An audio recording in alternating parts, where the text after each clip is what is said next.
هناك الجو العام الذي يمر بكثير من الممارسات التي تنتقص من المسلك الديمقراطي، إلقاء المواطنين في الحراسات، تجاوز في تطبيق القانون، نوقش داخل هذه الجمعية في أنحاء كثيرة بالنسبة للاعتقالات والتحريات مع الناس.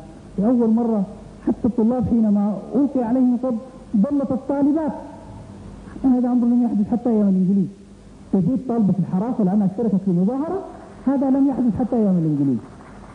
طالبات يقضين الليالي في حراسات البوليس لا لذنب إلا لأنهن خرجن في مظاهرة تريد أن تقول للحكومة عالجي أمر الخبز واللحم، عالجي أمر الدستور، وعالجي أمر الحرية والديمقراطية والحقوق الأساسية.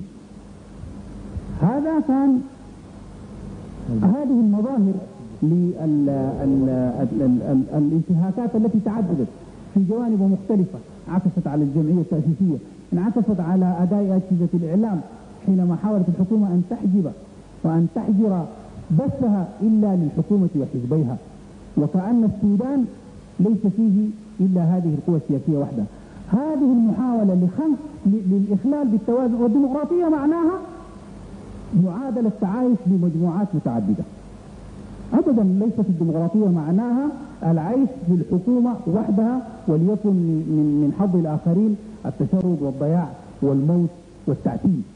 إذا كان هذا هو مفهوم الديمقراطية، هذا هو الذي سيقوضها.